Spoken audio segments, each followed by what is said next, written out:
Good evening, everyone.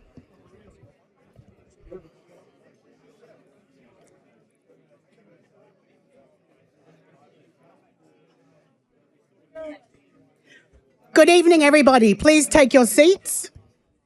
You will have some time to catch up. I know it's our annual catch-up, like many of people I've caught up with. Hey, I haven't seen you yet, but there you go. So that's one of the wonderful things about an evening like this. So I'm Kelly Hutchinson, and I'm reprising my role as Mistress of Ceremonies, and I haven't gone out and done that since a year ago. So it's really lovely to have you all here today for the 2025 Pearcey Oration, and also to recognise our Victorian Entrepreneur of the Year. Before I continue, I'd just like to say that the Pearcey Foundation acknowledges the Bunwurrung and Wurundjeri Woiwurrung people of the Kulin Nation and all the traditional custodians who belong to the lands where Pearcey Foundation, you, our guests, and where you meet today, but also where you live and work in your own community. We acknowledge the Aboriginal and Torres Strait Islander people who join us today, their elders past, present, and whose stories, traditions and living cultures in this country are a valuable resource, as those all who have come to Australia to make it their home. So together we are Australia. I think that's very important. Pearcey developed that ourselves to try and put a bit of a reflection about who we are and how we see place. And that led me to think about, how does place work for us as entrepreneurs, innovators, technologists? Well, guess where are we at the moment? Where are we physically located? Melbourne Connect. My brother was born here. How?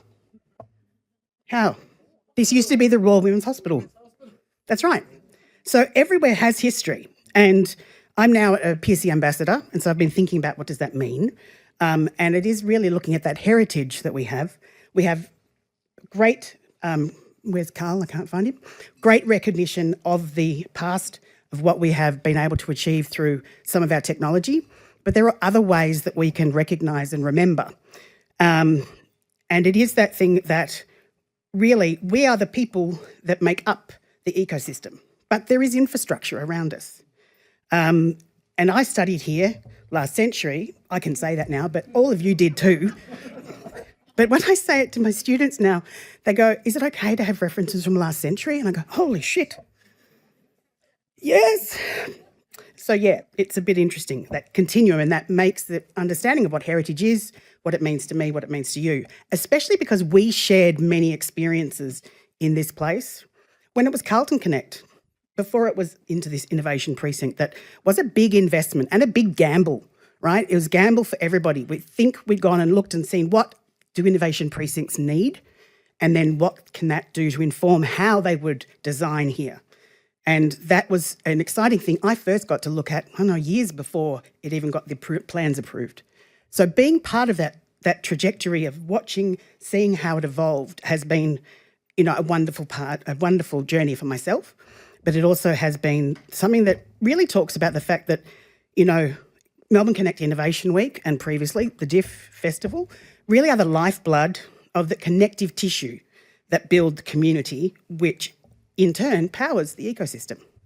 So that's what I've been reflecting on. And of course, liking red, of course, it's going to be an analogy to blood. So much like the snippets of conversations that are overheard in the coffee line, when you're standing there and you're listening and somebody's talking about their latest research or a paper they read, and I can't help myself because I will listen and I will insert myself in the conversation. And so that reminds me of something. I think I should introduce you to this person, because that's what I do. I do that in a lift as well. But this is ephemeral, right? How do you capture this?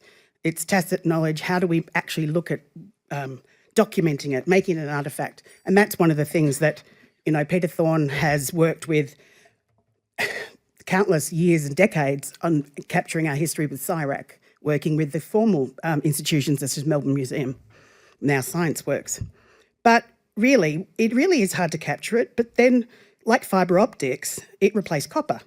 We know that investment was worthwhile, but we just can't see it. But it's just as invaluable. So I had planned to bring some artefacts from my boxes of home, but I've decided I don't have time for that. Also, I forgot them. But I'll share a little bit of those memories with you as we go through tonight. So before I hand over to Wayne, I cannot stress enough the importance of bringing all sectors to the conversation. And that is something that Pearcey actually has been close to my heart and why I've been involved for now 12 years. And really, we need to bring everybody together when we're looking at AI and quantum. We have to shape the technology. We don't get shaped by it, we help and we create it. And the evolving helix of innovation model started out with the triumvirate of industry, academia and government. But did it fix the wicked problems? No. I know Victor's going to talk a little bit about that. Did quite a lot in actually trying to address it. But really, we've got to bring people and planet. So that's why I was happy as a theorist looking at the addition to the quadruple helix when we brought the community in, and then the environment. That was the context that was missing. And it provides us now with really actually a finite reality, and one that Pearcey Foundation is tackling with Australia 4.0, and I encourage you to participate. After all, I say life is not a spectator sport. Why do I always come up with sport? I hate sport, but even Melbourne, you can't help it. But finally, a nod to the entrepreneurs who have been recognised in the Pearcey Awards. You are the stars I prefer to barrack for. Now over to Wayne.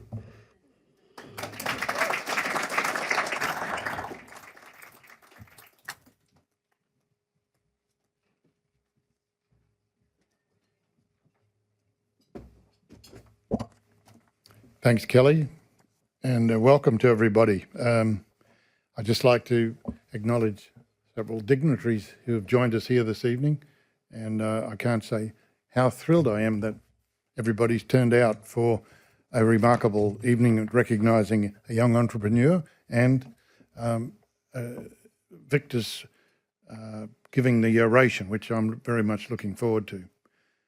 Firstly, I'd like to recognise Professor Ed Hovey, who's sitting just down here, our host for this evening's celebrations, and he's the director of the Melbourne Connect.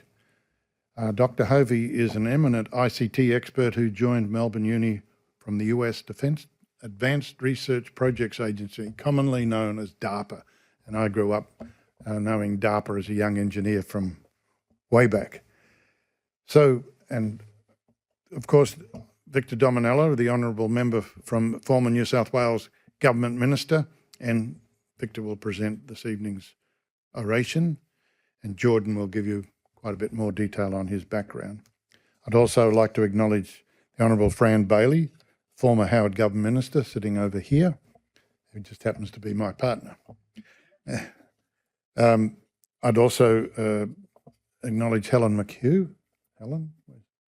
Yes, sitting over there, President of the Australian Computer Society and a long-time supporter of Pearcey. Dolly Brittan, Chair of ACS Victoria and a leader in the early stage investment community here in Melbourne. Okay. Nadine Groves, better known as Noodles, member of AAA's National Board, Deputy Chair of AAA in Victoria and co-founder and COO of Natural Velocity. May I also make special mention of Dr. Rod Dilnut, a member of the faculty here at Computer Science, and he's here this evening. Rod? His leadership at the ACS, both locally and nationally, and his collaborative approach towards the Pearcey Foundation is greatly appreciated and drawn our two organisations close together. And may I acknowledge my fellow members of the Pearcey National Board who have joined us here this evening. Of course, there's Jordan, he's our National Secretary and Deputy Chair. Simon Foster, Simon's the National Treasurer and on the board. Rick Harvey, Pearcey National Board Member and Chair of the Pearcey Entrepreneur Awards Program, a Victorian Entrepreneur winner, in fact, in 2000. And then Murray Pagnuccio, who's a professor, a Deputy Dean Education at UNSW's Engineering School, and recently appointed Pearcey National Board Member and Chair of the Lifetime Awards Committee. That's the Medal and Hall of Fame. He's got his work cut out, just starting now to get to the results in November. And to all of you who have come to Melbourne Connect this evening, may I express my sincere appreciation for attending our 2025 Pearcey Oration. We see our role at the Pearcey Foundation as promoting ICT to Australia and Australians. We do this in a number of ways, including recognising individuals who have made and continue to make significant contributions to our industry. In addition to our National Pearcey Hall of Fame and Medal Awards, we are here this evening to recognise someone in mid-career who is a standout in their contribution to the development of our ICT sector, both locally, nationally and internationally. We have been making our state and national awards to individuals for over 27 years. We acknowledge the vision of Ian Dennis, who cannot be with us this evening, but I did speak to him on the telephone earlier this evening, in establishing the Pearcey Awards back in 1998 at the time of the passing of Dr Trevor Pearcey. In case you didn't know, and I'll bore you regularly, Trevor Pearcey, along with Maston Beard, created Australia's first electronic digital computer known as CSIRAC. It's on display at Melbourne's Science Works Museum in its original form. It's a truly global, iconic masterpiece, and I recommend you all take a look and see it. It was set to work in November 1949, and it's still its original form there. It doesn't work, but all the components are still there. 76 years ago, the world's fourth electronic digital computer in the Alan Turing concept. And it's a unique design. It wasn't a copy, it was an original design built at Sydney University and CSIRAC radio physics. It's a classic case of Australia demonstrating international leadership in advanced computing. And now we are one of the leaders in the world in quantum computing, something that we can all be eminently proud of. Just a few words on tonight's oration. We've only been running the Pearcey Oration for 15 years, and Jordan will give you more of its history. We see the oration as Australia's most significant annual advanced technology presentations relevant to contemporary Australia. This is part of Pearcey's role to provide thought leadership to the nation as we navigate the rollout and achieve broad acceptance of advanced ICT systems, which of course must include artificial intelligence, AI, which was the subject matter of our 2024 Pearcey Oration delivered by Dr. Ian Opperman.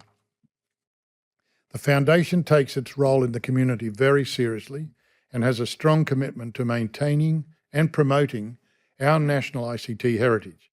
Our annual awards program is a key part of that commitment. Jordan will also elaborate on that in due course.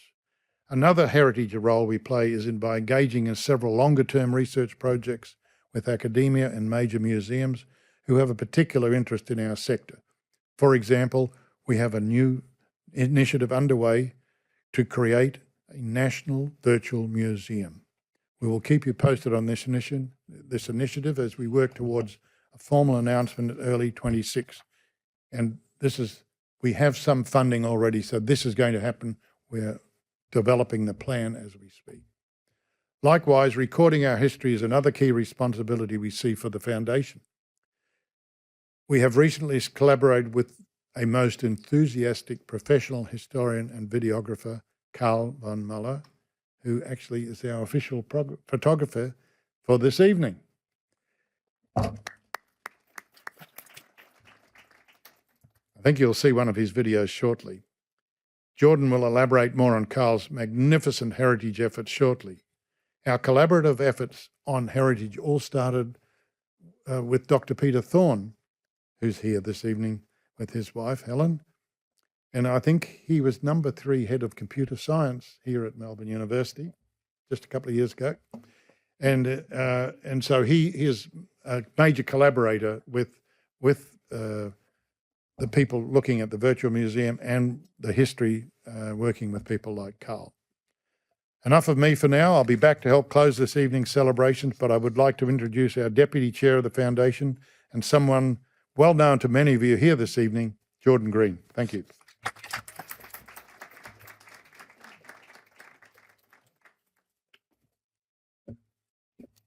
Good evening, everybody.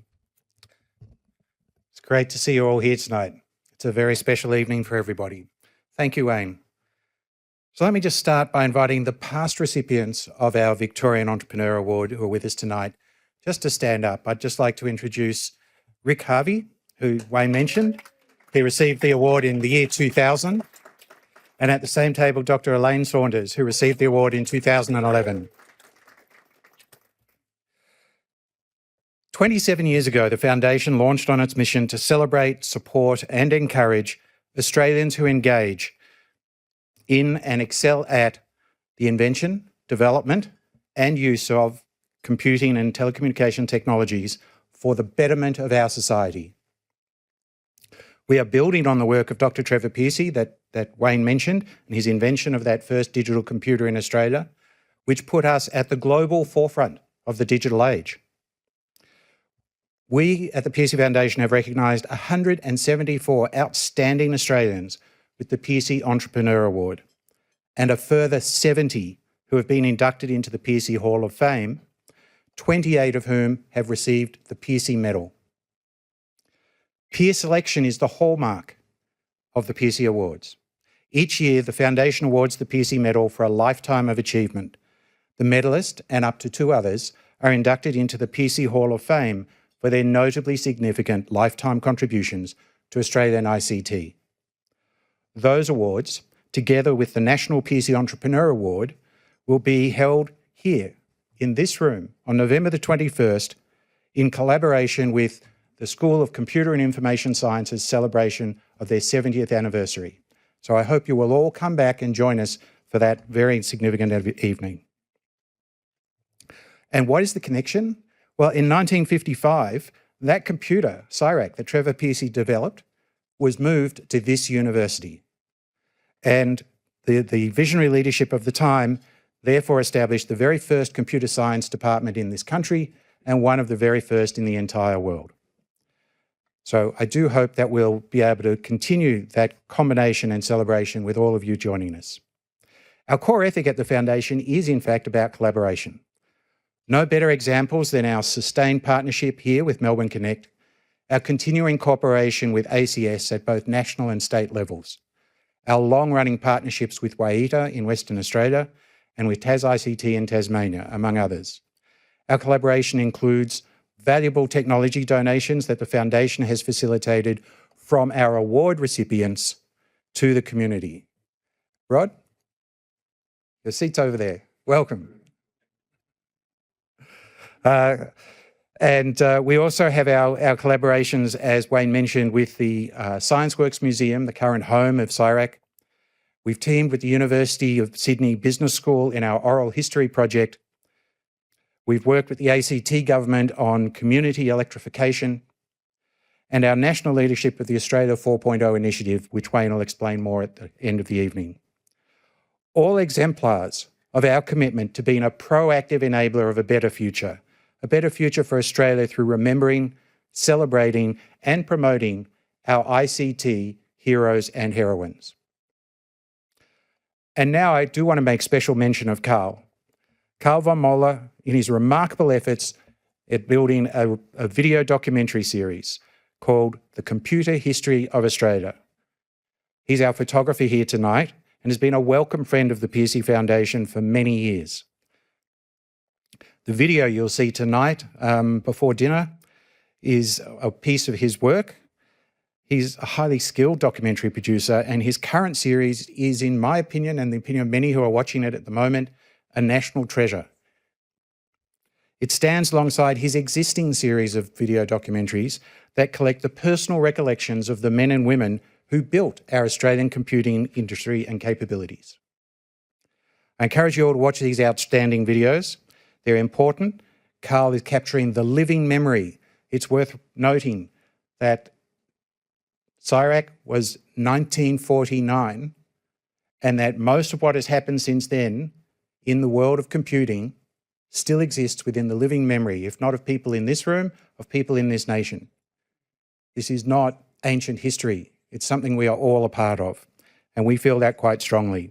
So you can find Carl's work both on the Pearcey YouTube channel and on his own YouTube channel known as The State of Electronics. At Pearcey, we believe that Australia is not behind, not catching up, not punching above our weight. We know that in ICT, Australia has always been a leader and at the forefront. Our researchers, innovators, entrepreneurs and users of technology put us in the global vanguard, just as Trevor Pearcey did at the very birth of the digital age. Our purpose is to help all Australians understand, embrace and benefit from this continued leadership and the opportunities it presents. So now I want to move on to the award. The Victorian Pearcey Entrepreneur Award recognises an individual or team who has taken a risk, is making a difference, and is an inspiration to others. Selected by past award recipients, this is the community recognising the significant achievements of its peers. The award is for people in the midst of their career who are leading the Australian ICT sector from the very front edge of the global context. My special thanks to the Victorian Pearcey Committee, who give generously of their time to ensure this award continues every year with honour and integrity.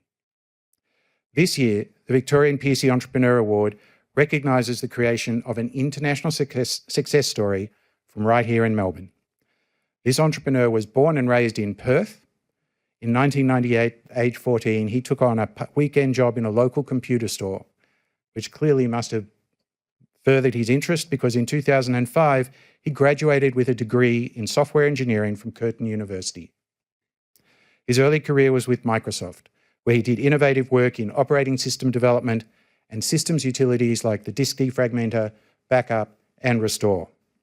His time with Microsoft included a stint in Oslo, working on advanced next-generation search and SharePoint, working in C# and ASP.NET, both for client and server side. In 2010, he moved back to Melbourne and joined Kyandra IT, a consultancy helping clients with custom software development. In this role, he gained a lot of experience, technically in full-stack development, Azure, and user experience design. Commercially, while working on both e-commerce and corporate solutions, and in the management of projects, and later in executive and account management.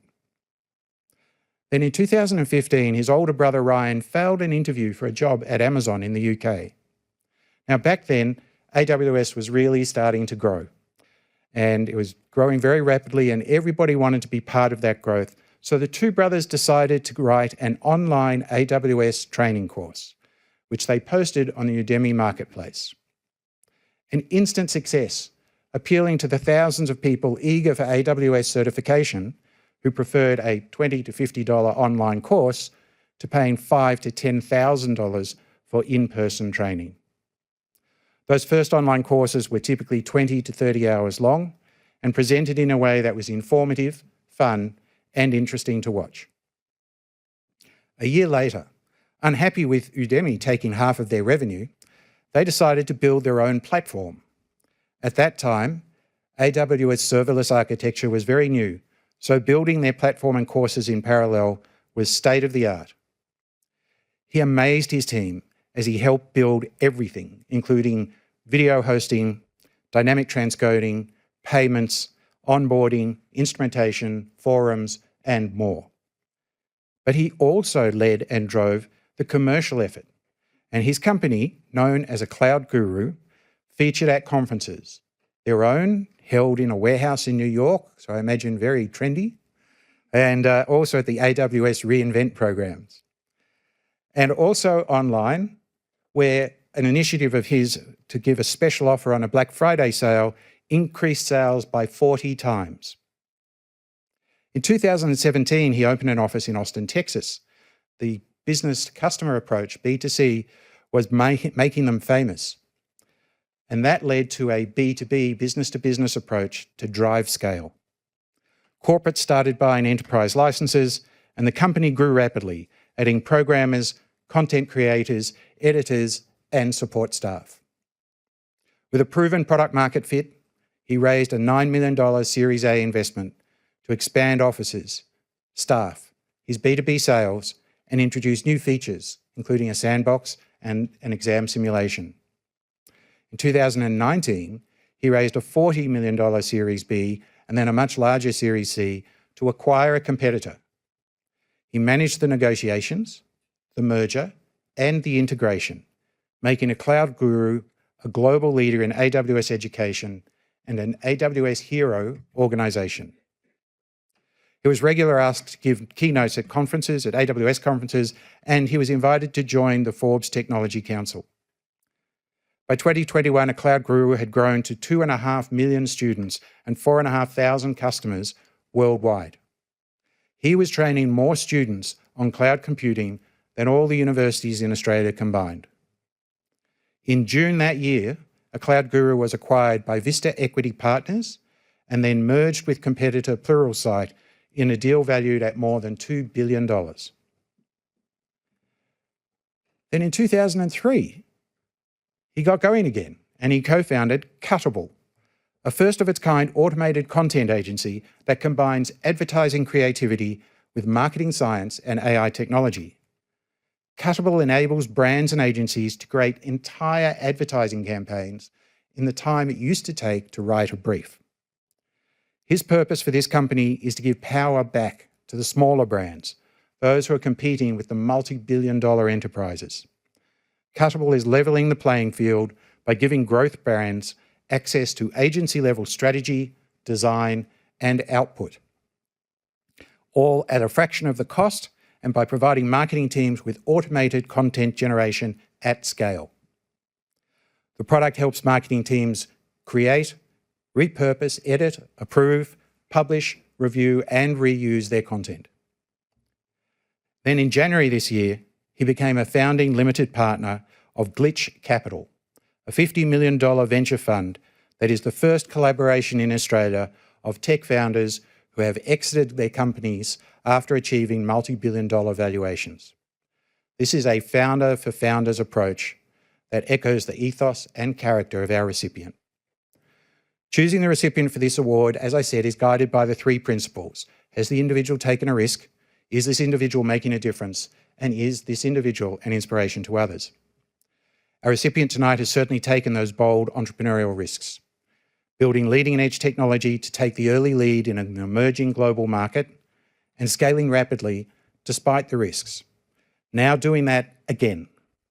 He built a global success from scratch, right here in Melbourne, that helped millions of students grow their careers and advance the cloud computing technologies upon which we all rely today. The difference he has made to all those lives has been enhanced by the stellar exit and his continuing efforts to build global success from Melbourne, to fund new founders, and to guide our tech ecosystem. Those who have worked with him are inspired by his ability to keep it all together while exuding optimism and energy, not caving under the relentless pressure to keep the technical, commercial, and creative aspects running at full speed.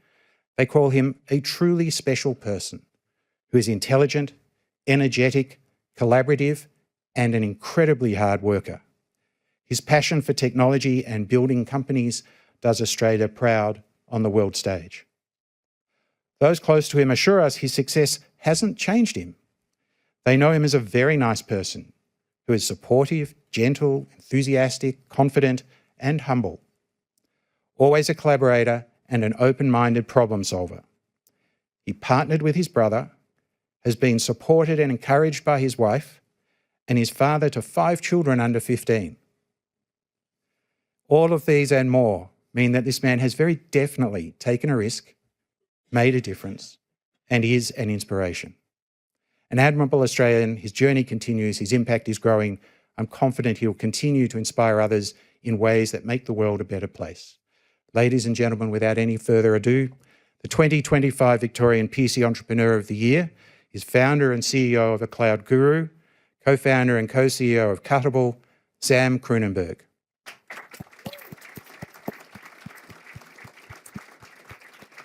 I invite Sam and Professor Ed Hovey, the Executive Director of Melbourne Connect, to come to the stage where Ed will present the award.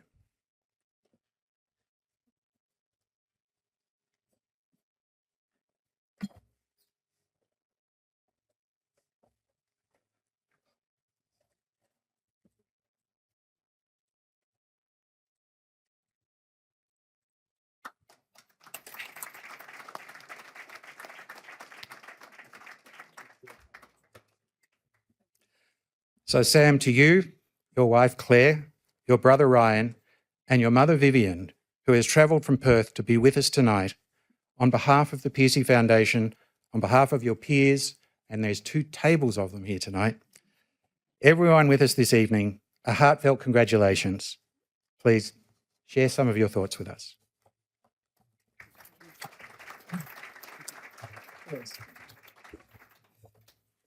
Well, that was quite a wrap. I don't know if I can follow that up successfully, but first of all, I just want to say thanks to Jordan, to Wayne, and the whole Pearcey team for this award, and also to Ed at Melbourne Connect for hosting us tonight. I do feel very honoured to be receiving this and to be sharing the room with so many amazing people from our industry in Australia. Makes me super proud, so thank you. I'm lucky enough to have 5 kids, 3 of whom who are in high school right now, early high school, and they're just starting to think about, what they're going to do with their future, all those decisions that will influence their future. And I think it seems pretty daunting for a lot of people right now to make decisions about their future in a world where everything is changing so fast. And I think a lot of people feel this way, not just young people. So I want to talk tonight about what it takes to build something that makes an impact. And I think the truth is that a lot of ingredients have to come together to make something work. There's actually a lot of little pieces that you put in place throughout your life, one by one, and they build on each other. I think the first is finding out what you love. I discovered coding when I was 12. I still remember the first code I wrote today. I built a little choose your own adventure text game on a DOS terminal with my brother. And the feeling of like awe and excitement that I had that I could make the computer do whatever is in my imagination, that stuck with me. And I still have that feeling today when I work on code. And over my life, I think I've worked out actually it's that I love building things, and coding is one outlet to that, but building a business was another. And I think that's what Cloud Guru taught me. And I think you also need to have a really open mindset. I grew up watching sci-fi. I'm a big sci-fi nerd. I've always been fascinated by the possibilities of what could be. I've never had absolutely any interest in history. I don't care at all. Right? I'm totally fixated on imagining the future. And I think really what that is probably like curiosity at its core. So discovering what I loved and having that mindset, I think came from my upbringing. And I think the seeds were there from the start. I grew up in Perth, was born in like a mining town in the north of WA, grew up with my dad, my mum, and my brother. Dad was an entrepreneur. He always had another idea, another business on the go. And our childhood was a bit of a roller coaster as a result of that. Dad's very much a contrarian thinker, and he always encouraged me to take the road less traveled. He would always be like, just give it a go, figure it out. Mum, who's here tonight from Perth, really nice to have you here. Mum encouraged my brother and I to get the right foundations. Do the study, do the hard work, and give yourself the launch pad for great things. Mum spent most of her career in the universities, in professional development, so she knows how investing in yourself pays off. Next, I think having a solid foundation of love and support at home matters. My wife, Claire, and our kids, they back me 100%. I honestly think Claire has more faith in me than I do, which is helpful. And I think our family life is just filled with fun and adventure, and we genuinely love being together. And I think it makes the time at home really energizing and recharging for me. And I can't say enough how important that is when you're trying to balance the stress of doing something really hard. You need an escape. You need somewhere you can go that's safe and separate from that. And the final and most important piece of the puzzle, I think, is to surround yourself with the right people. So we built Cloud Guru with, it was a bunch of engineers and tech specialists that we knew from our network. They were our friends. And they were all people who had so much passion for improving how education was done and for what cloud computing could do for the world. There's a few people here tonight who've worked with me across multiple businesses, some for up to 15 years now, which is crazy. People like Pearcey, who was employee number 1 at Cloud Guru and quit his job to back me when it was literally me working in my bedroom. So thank you to all you guys for continuing to share your talents and to build amazing things with me. At my new business, Cuttable, we use AI to build social media ads that power the growth engines of really like scrappy, ambitious businesses and challenger brands.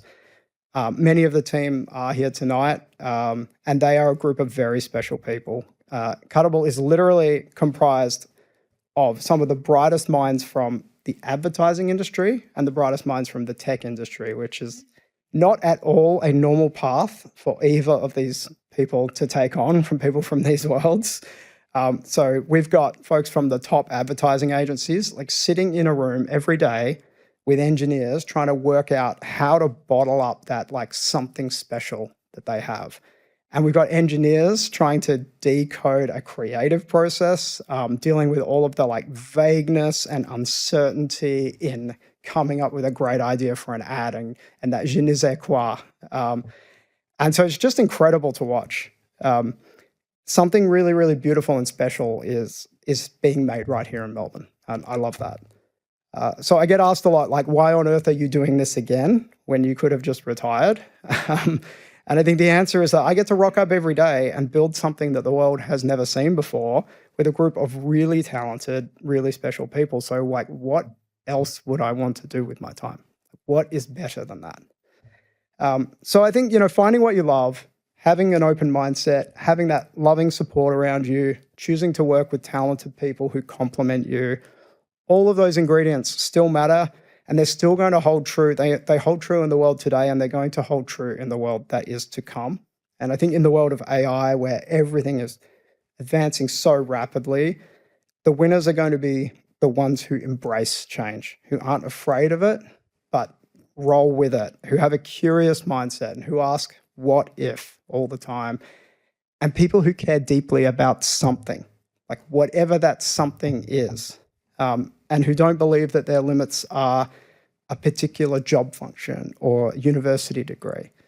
So yeah, that's what I wanted to say. And I think to my kids and to anyone young, I think my kids will watch this because I think it's going to be on YouTube. So to anyone trying to figure out what direction to head in, you don't have to have it all figured out yet. I think just start heading down a path that interests you. Is there something that sparks your interest or your excitement? What do you think about when you go on a walk? Explore that. Just follow it for a little while, and you might find yourself halfway down a new path suddenly without realizing it.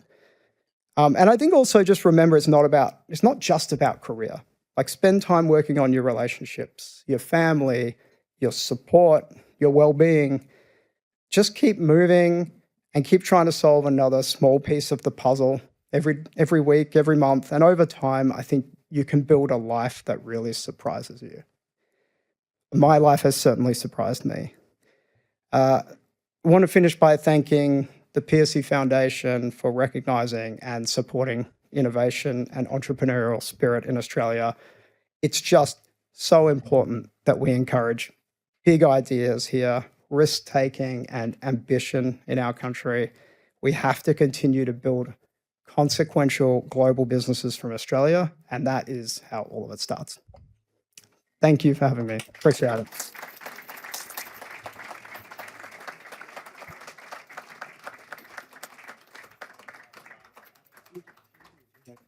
Just one quick moment. So there's one little variation to tonight. We wanted to say a particular thank you to the person who's responsible for Sam being here tonight and who has travelled all this way.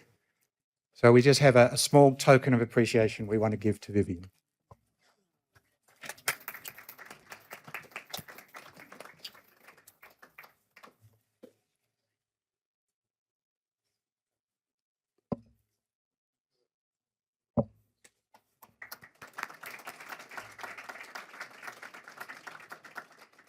Well, thank you very much. Congratulations. And it is always exhausting when you hear it back to you, go, oh, did I do all of that? Right, okay. But your speech actually gave us a lot to think about, and I'm really pleased it's going to be on YouTube.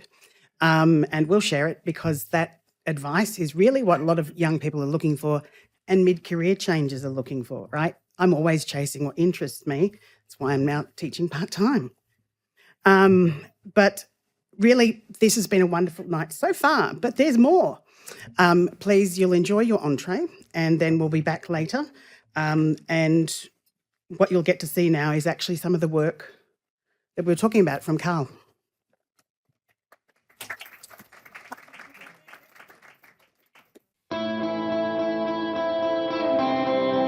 I think Australia has a terrific record for being inventive. There's clearly a brilliant, innovative streak in Australians. We've had an honourable role to play. It may be due to the circumstances, their isolation, the need to be creative. We had some early innovations. In 1854, we had our first telegraph line between Melbourne and Williamstown, the port. A lot of the first forays into electronics in Australia were about telecommunication. Outside of America and England, was the first country in the world to use Morse code. Morse code revolutionised communication, and it wasn't long before those telegraph lines spread like spiders' webs all around Australia. That was the Victorian internet. The Darwin to Java undersea cable was put in place in 1871, and it was to connect to the overland telegraph line. We then had cable contact back to Europe. The businesses that used the Morse code the most was in fact the wool industry. And we had an extraordinary inventor called Henry Sutton. Henry Sutton had designed the first of the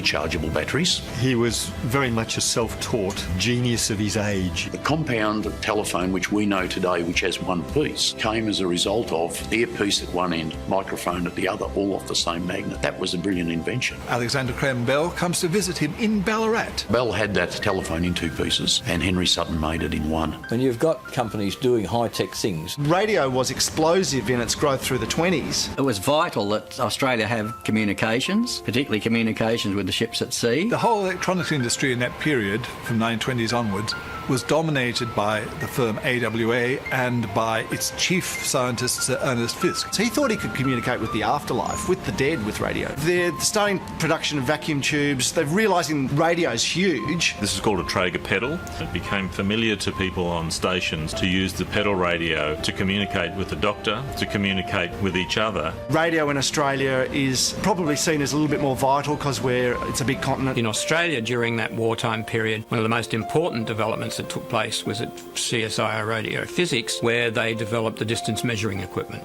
In World War II, Australia had developed portable radar systems for our soldiers to take into the field in jungle warfare, and that was fairly extraordinary in its day. During 1946, I began to develop ideas for an electronic system for computation. Towards the end of 1947, I had more or less completed a theoretical logical design for what was to become CSIRAC. CSIRAC came about because it was part of a general development across the world because there was a need for high-speed computation. CSIRAC was the brainchild of Trevor Pearcey and Maston Beard. The machine was well conceived and well engineered by the team at Radio Physics. CSIRAC has the greatest Australian content of any computer ever made. There were only 3 other computers in the world. It was a huge advance over the calculating machines, which was all they had. CSIRAC was the first computer to generate music. Colonel Bogey's March was the first thing, which was a very popular tune of its day. You know, da, da, da, da, da, da. And that was the first use of a computer to generate music in the world. CSIRAC, in later years, when it was in Melbourne, was the first computer to generate a 24-hour weather forecast. It was an extraordinary machine. It did extraordinary work. It found the centre of our galaxy. They developed games that people could play using the cathode ray screens and the flashing lights. It was a remarkable machine created and maintained by remarkable people. One of the more significant Australian inventions in electronics was the black box float recorder. And of course the atomic absorption spectrometer, which was a CSIRO development. Australia's always been in the forefront of television research. Australia kept pace. Australia kept pace with the rest of the world in this technology. The reason why biomedical is because you've got this huge centre of biomedical research here, which needs hardware and needs instruments and things like that. They were experimenting. There was the bionic ear. I have spent the greater part of my working life focused on developing what turned out to be a bionic ear or a cochlear implant for profoundly deaf people. And the pacemaker. In fact, in 1971, Telectronics was the first company in the world to put a hermetically sealed pacemaker on the market. So there's certainly people doing some very clever stuff in that area. In the very late 60s, early 70s, Dick Smith came along and started up Dick Smith Electronics. I'm going to sell electronics and I'm going to do it in a revolutionary way. And then straight after that, we got the very first digital chips, CD4011, 4001, and this was the beginning of the digital era. Late 70s, mid 80s was sort of like the golden age of hobby electronics, I think. It was magazines, it was buying kits, there was a computer club. First projects that I built myself with some friends was the National Semiconductor kit called the SCAP. These were times when it was really quite a mensa test to get the smallest computer to do the smallest thing. There was an enthusiasm, almost a religious zealot of interest in these parts. I think it was. I think that it was very exciting for people to be able to build something which used a chip. It was a concept which was new. The first commercial computers were starting to come in, the Dick Smith Sorcerer, for example, then the Australian Micro Bee. Unix became the thing. Australia also built the Fairlight, which is the world's first digital sampler, and Fairlight expanded. It became a very innovative audio editing tool for post-production. Post-production being the synchronisation of sound to image. Basically, the Fairlight system is still incorporated inside the Blackmagic system these days. And Rode Microphones now, one of the world's most successful microphone manufacturers, is in Sydney. I'm particularly proud of what I did there. The NT3, which is a little pencil microphone. The CSIRAC government controlled, and they've had some big intellectual property wins recently with the Wi-Fi patent which they won, which is absolutely incredible. There's been a long process of innovation and discovery.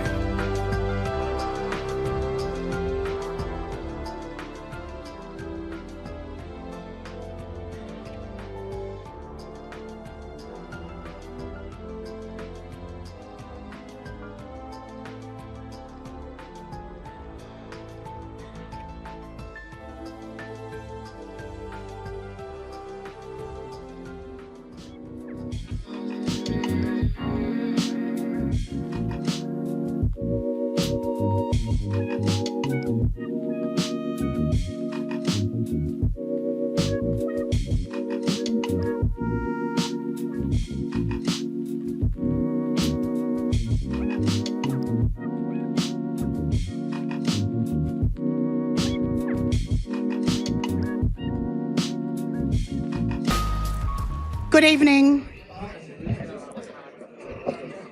Hello, everybody. Can I have your attention again, please? I mean, I'm teaching, but I don't ever do that. Actually, I do sometimes. Thank you so much. I hope you enjoyed catching up with each other. I've seen some people moving around tables, and it's part of that whole idea of which hat are you wearing at which point. Rick Harvey has a fabulous avatar that he had a very long time ago with about 5 hats on top, and it's so true. So I would like to ask Jordan to the stage so he can actually welcome our orator and we can get to hear some insights.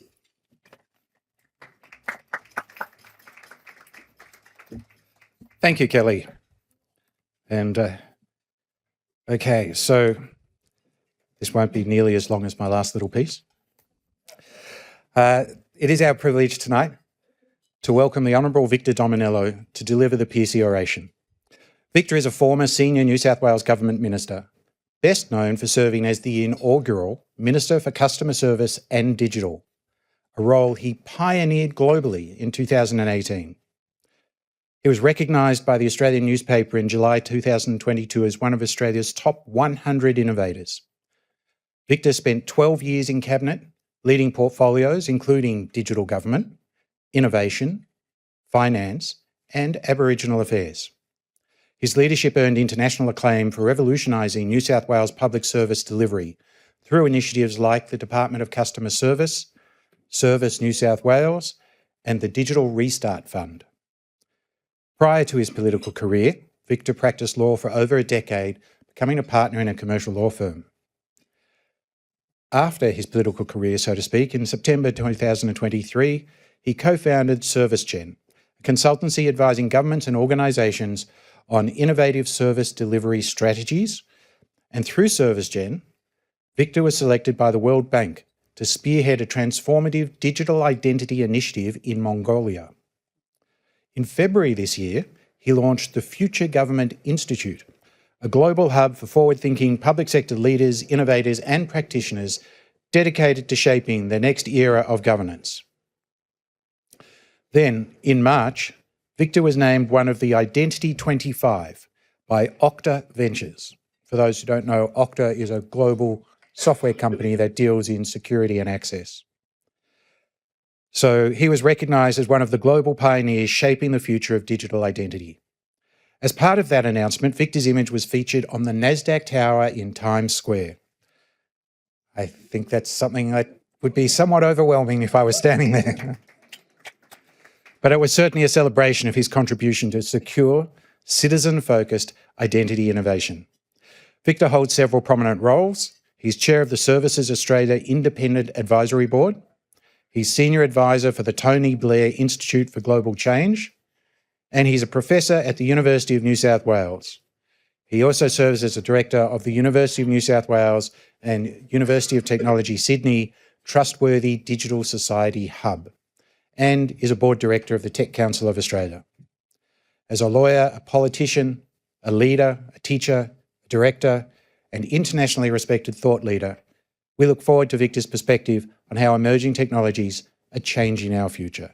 Please join me in welcoming the 2025 Pearcey Orator, the Honourable Victor Dominello. Thank you very much, Jordan. Yeah, thank you. Well, thanks very much, Jordan. I really appreciate that warm introduction. Can I also begin by acknowledging country and pay my respects to elders past and present? Is there a slide? That's the slide. Right, now that slide is there not because I have Italian heritage, and I've done the data, I'm 98% Italian heritage, plus or minus the margin of error, I'm calling that a thoroughbred, but I've chosen a Ferrari because it's bold, it's sexy, it's exciting, it's fast, and it's powerful.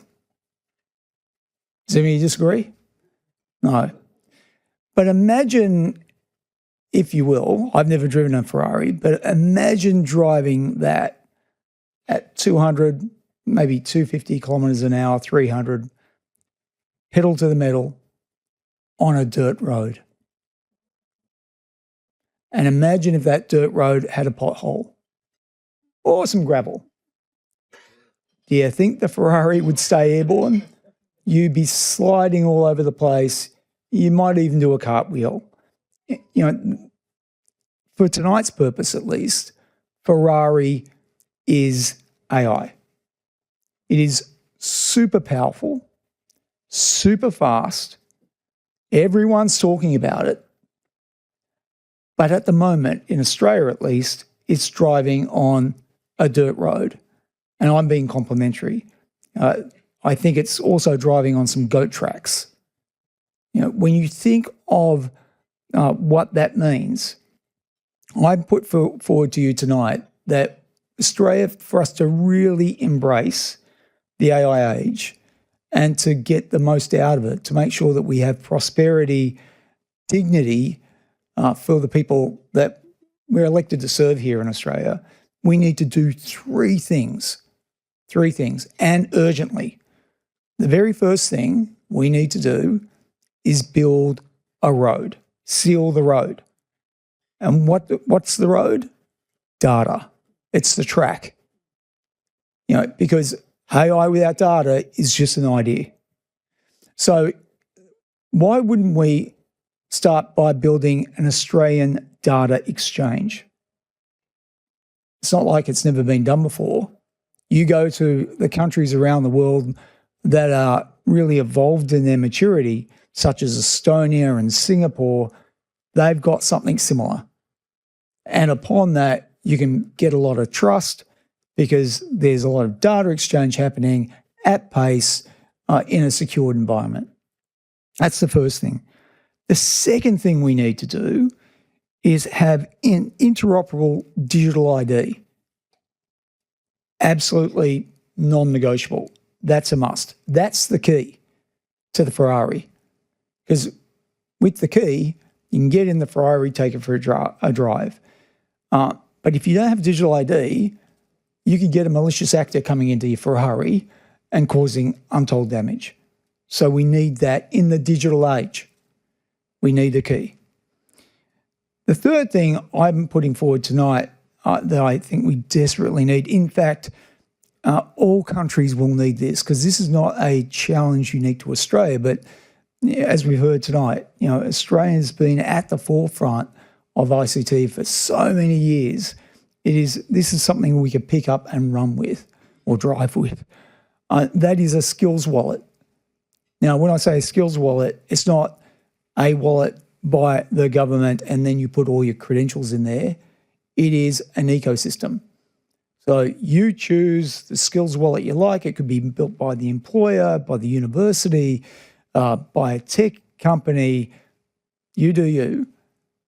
But as long as your skills, your hard skills, your soft skills, your micro-credentials are verifiable to source, and they can sit in your wallet or your wallets of choice, and more importantly, they're interoperable. I can move them around, they're recognised, so there's that fluidity in that marketplace. And I'm going to explain to you why in a moment. So 3 things from tonight. We've got to build the road, we've got to turn the key, and we've got to issue the license. And that license is the skills wallet. Because if we don't have those skills wallets, so those credentials, then how do we know the competency of the driver? So they are the 3 things we need, and quickly. Everybody here tonight, if you've been paying any attention to the news at all, you would have realised that the federal government, to their great credit, is putting productivity as part of the national agenda, and rightly so. We absolutely need it. But the last time I checked, there are only 3 ways to grow the prosperity pie. Only 3. One is population, the second is participation, and the third is productivity. When you think about the first one, population, Australia is sitting at about, what's the natural birth rate here in Australia is 1.5 in 2023. It was down, was 1.63 in 2022. So it's falling. And 1.5 is significantly below the replacement rate of 2.1. So what do we do in Australia? We do what we always do. We open the front door. We're a lucky country. We scratch the ground, money comes out. We open the front door, people come in. So we augment our population, our sagging birth rate with immigrants. And thank you, Australia, because you've given me and my family a home, right? But the reality is, when you open the door and people rush in and there's surges, and this is not a political statement because it happens with either the blue team, the green team, the purple team, the yellow team, whatever the team, when there's a surge in the population, when the buses get full, communities push back. So there's the second P. The second P is participation. Participation, we're at pretty much historic lows when it comes to the workforce. We're at 4.2 unemployment rate, which is really low historically. So we can't really squeeze too much out of that anymore. That lever's pretty much at maximum capacity. That leaves the last piece standing, productivity. And that is the hardest one, but it's the most sustainable one. And again, the federal government, to their credit, has said, all right, we are not going to get productivity with more pens and paper. We're going to have to think about using AI as a great enabler of productivity, because productivity over the last decade has pretty much flatlined.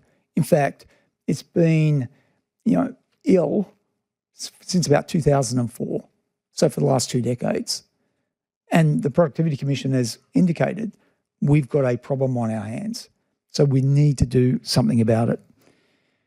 And if we don't do something about it, then it's going to cause a lot of problems, because the productivity is the oxygen of prosperity. You think about it. If we want to be prosperous, If you get rid of the other two levers, which are problematic, we've got productivity left. If that is giving us oxygen, then if you look at our stats, Australia's been very short of breath for the last 2 decades, and we've got to do something about it. But there's a challenge with productivity, particularly with AI, because AI, when there is an intersection with jobs, I don't know if it always is going to come out well. No, I think nobody knows. I'm with the glass overflowing crew. I'm of the abundance crew. But there's legitimate arguments on both sides saying if it happens fast, it's going to be choppy waters. There's basically 2 types, and if there is choppy or churn in the waters, there's basically 2 types of unemployment that economists speak about. One is cyclical, which we all know about. There's a drop in confidence, therefore a drop in jobs. Confidence goes up and down, but the point is when the confidence comes back, the jobs come back. That's cyclical. That happens all the time. But the other one is structural, and that happens normally when there's a big tech change. And a typist is replaced by a computer. Or in modern context, a court translator is replaced by meta glasses or something in your ear that's translating in real time. That's a more structural change. But in the course of looking or researching for this oration tonight, I came across a third concept, and it was called hysteresis. I think engineers in the room would probably understand that term, but it's new to me, and definitely new to me in an employment context. So hysteresis is when a temporary shock becomes a permanent scar. Workers who fall out of employment don't always return. And when they do, it's often into roles that underuse their skills. And in many ways, it's like the long COVID of the labour market. Without recognition and reskilling at speed, take that typist or take that court translator, what happens is the disruption doesn't heal. So if we don't upskill these people fast, they then move from cyclical to structural and permanent.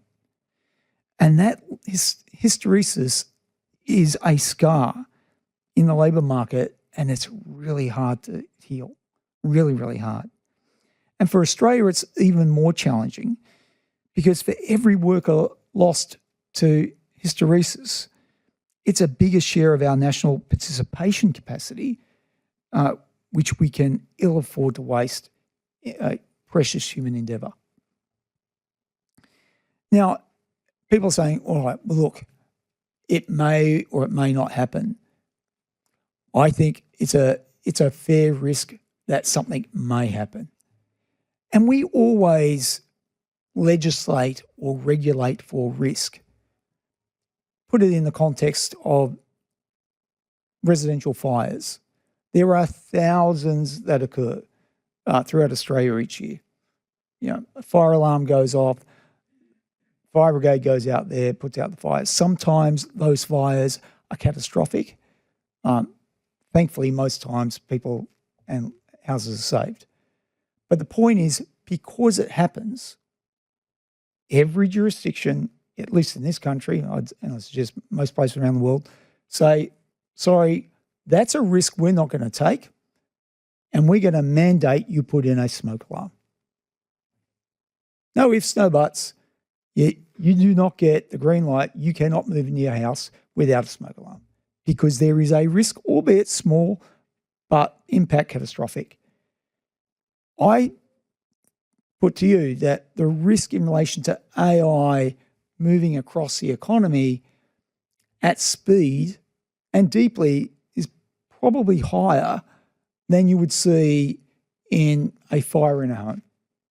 And the difference with a AI and a fire in a home, fires in homes are local and some would say sporadic. AI, if the pessimists are right, is absolutely systemic and will go fast and deep, particularly when AI is combined with robotics. It's going to have an impact on white collar and blue collar. It's going to, whether you're the knowledge economy or not, it's already having a disruption. So put that lens over what we do with smoke alarms.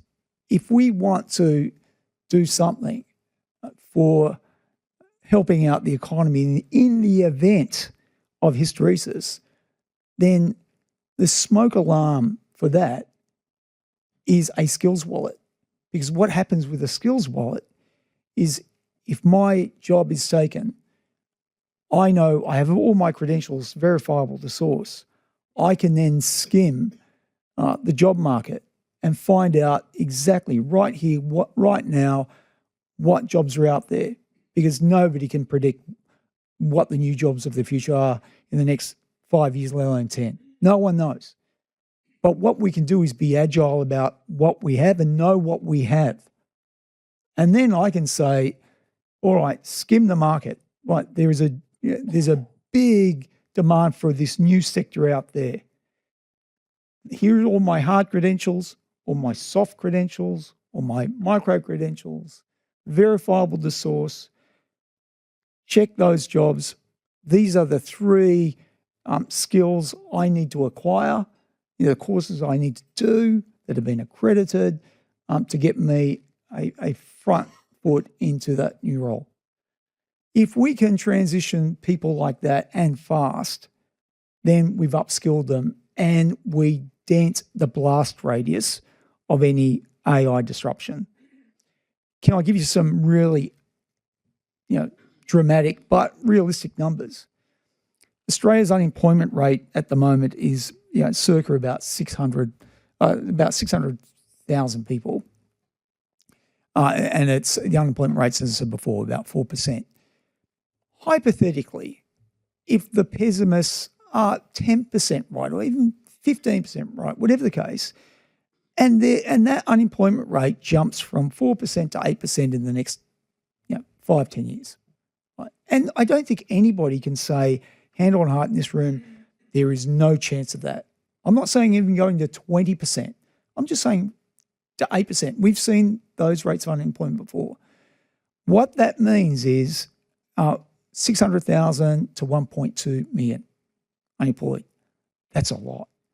If we had a national skills wallet linked to an identity built on an Australian data exchange, ADEX, so all this data is moving around and securely with interoperability and people can look at it with confidence, then even if the skills wallet reduces that blast radius by 1 point, so instead of 8%, it's 7%, that's an extra 150,000 jobs. I think that's worthy of something more than smoke alarms. 150,000 jobs is 150,000 households, communities, families, and if they have income shock, they're not used to it, not ready for it, dignity, a whole lot of things are in play, much, much deeper than GDP. So these are the things that we need to look at. People are probably now saying, well, you're being ambitious here, Victor. What? You're expecting government to, when I say it's not just a government, governments, it's the federal governments, state and territory governments, everyone's got to put their shoulder to the wheel on this. Do you really think governments have got the ability to do something so bold and future-focused and really, in many ways, prepare that safety net for us in the event of disruption? Well, I'm here to say an emphatic yes. Governments can do it. And I speak from lived experience. And if you can indulge me for a moment, I want to take you through my own personal lived experience in north of the border in New South Wales. we had a thing called the RTA, the Road and Traffic Authority.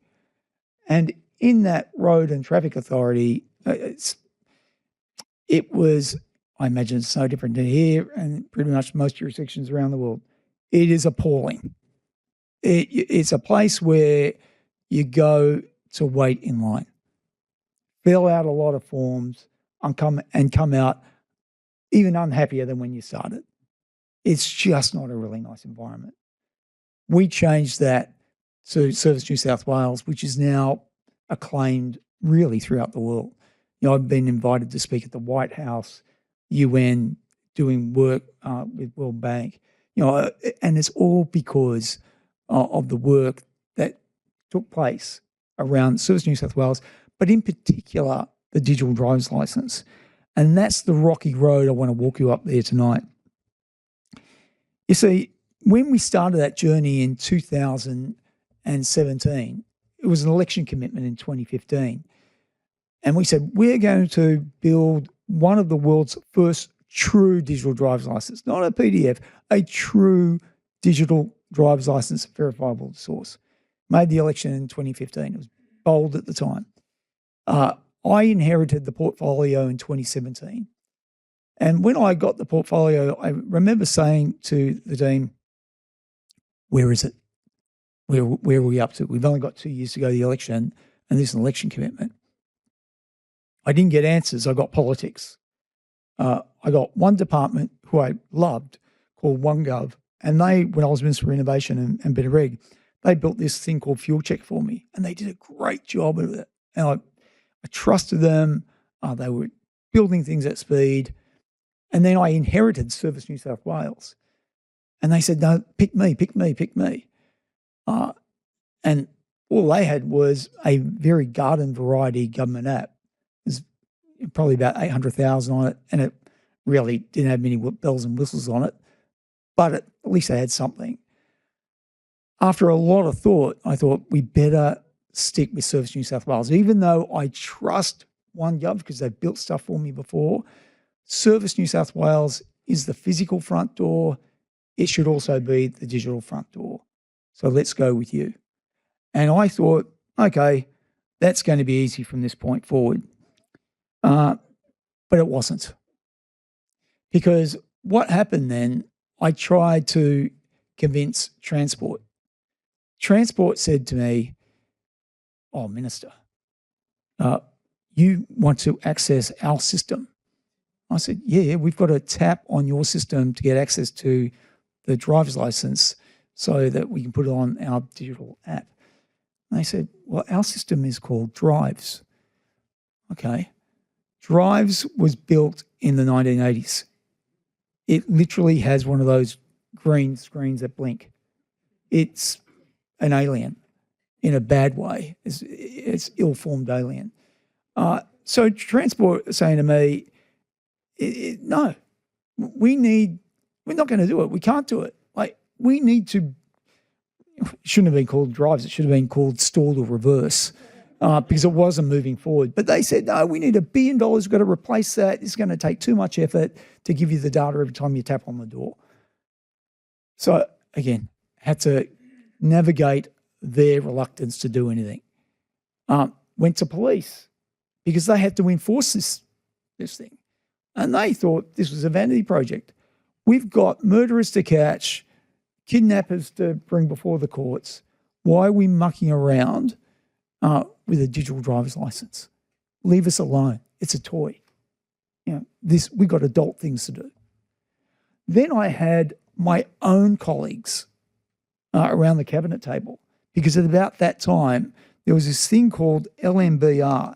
Now, LMBR was the Learning Management and Business Reform System in Education, typical government acronym, horrendous. It was a circa $800 million. It took the better part of a decade not to roll out.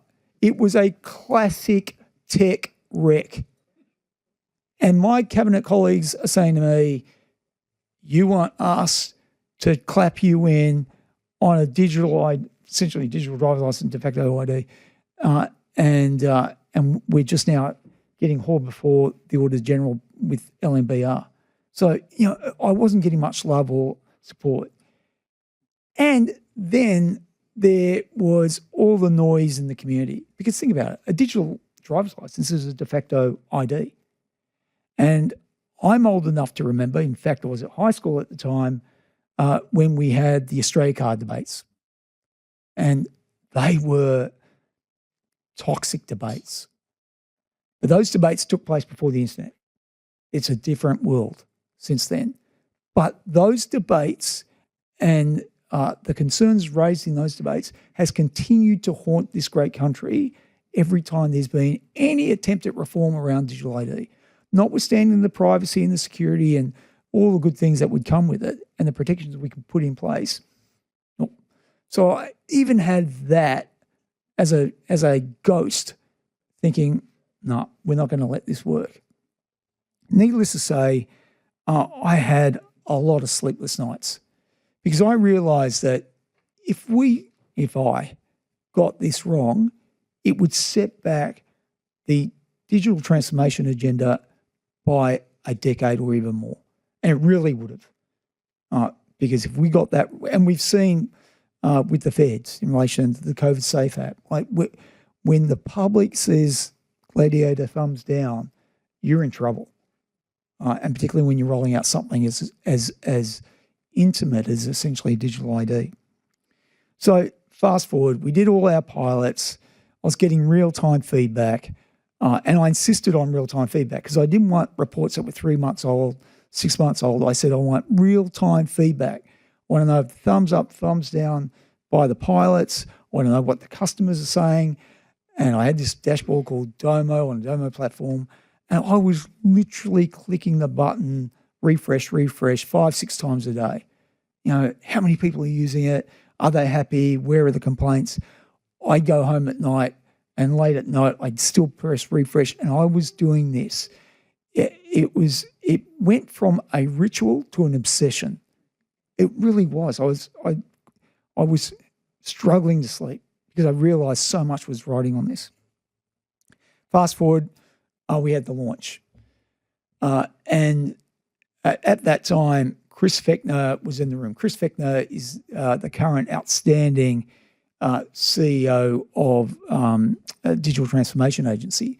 But at the time, Chris was also the chief product officer for Service New South Wales. So he was basically driving this delivery. And Channel 9, Channel 7, Channel 10, they all ran with the story. And sure enough, as soon as it flashes up, we're getting all these downloads. I was waiting for the inevitable crash, when thousands jump on straight away. But we pressure tested it before, but, you just never know when it goes, mainstream live. Anyway, Chris leant over to me and he said, Minister, we've just hit 1 million downloads and it's holding up. And I thought, oh my God, thank God. Thank God. Has anybody seen the movie Iron Man? It's like, yeah, we can fly. We can do stuff. We can actually build stuff that actually has impact and that the public actually love. Again, fast forward, I checked the stats because the stats are still reported, thankfully, live because it's a transparency play. As of last week, 5.2 million people have downloaded the digital driver's license. The largest in terms of adoption credential in the country by a country mile. And then with a 93.6% satisfaction score. Not bad for a government. In fact, impossible for a government, but not bad for a government. So what did that prove? It proved that we can, when I say we, governments can do extraordinary things in partnership. That wasn't just one government, that was multiple government departments. It was in partnership with the tech community. They had to come and help us build that as well. It was in partnership with the community in general, who had to adopt, particularly those in the pilot phases, and walk us through those bumps in the early phases. Like, this was a huge collaboration by a great many people to get a phenomenal outcome. What that started was not just a digital driver's license in an app that has now got, I think it's about 87% adoption, which in my view is close to saturation, because you're always going to get people that can't drive. You're going to get people that are not confident.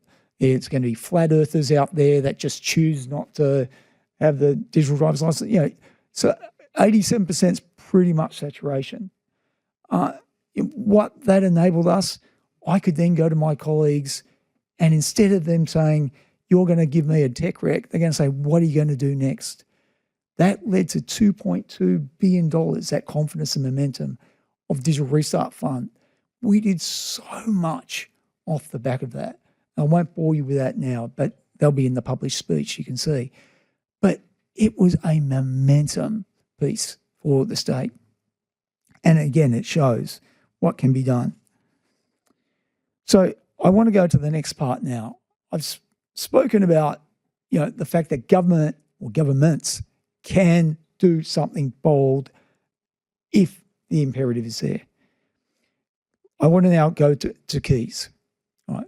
So we got to get the keys, got to build the road, and we got to issue the license. Let's talk about the keys. Digital ID.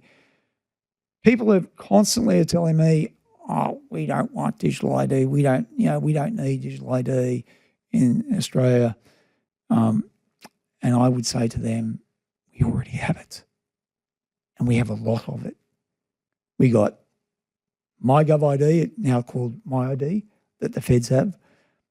We have Connect ID, the banks use. Australia Post ID. Service is going to roll out its prototype. I think it's in beta now. National ID. There's here in the great state of Victoria, you got your digital driver's license underway. Again, a de facto ID. Queensland's done the same. Like, there is ID already here, and it's digital, but it's bad because it's not connected. It's a dog's breakfast. So to Minister Gallagher's eternal credit and impressive leadership, she drove the digital identity bill through the Senate last year. I don't think many people know it, but it's passed. We've got a Digital Identity Act. It's not even a bill. It's an act. It's law. And now the great Ian Opperman, who's a member of this amazing society, a foundation, he's now charged with putting the regulation and the architecture together as to how that will work. So we've already got, or we're starting to build out the keys, i.e. a digital ID, to get us access into this Ferrari. The second thing we need to do is build out the skills wallet. And it's the same type of concept, right? We don't want one skills wallet to rule them all. We want interoperability. We want the market to do the heavy lifting and to drive innovation.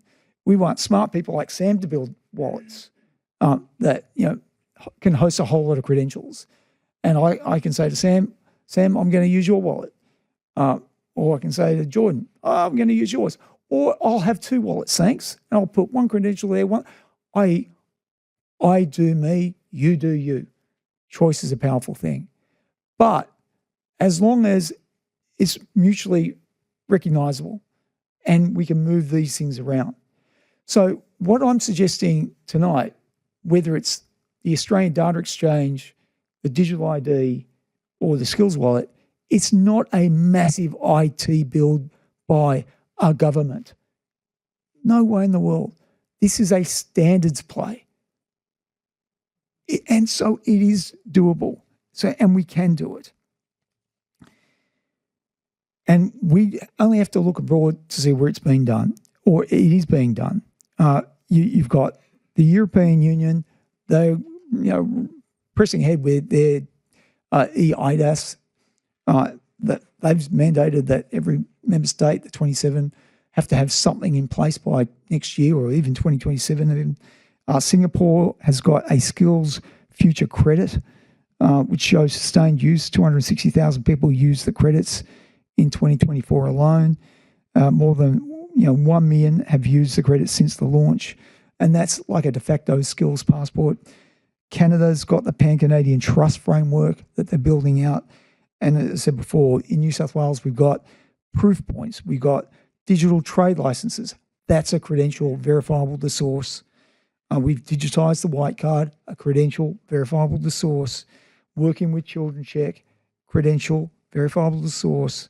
We've even piloted a digital first aid certificate verifiable to source. Yeah, as long as the first aid certificate here, if it's issued in Victoria, is understood and accepted in Queensland or WA or that's the ADEX. They are the standards.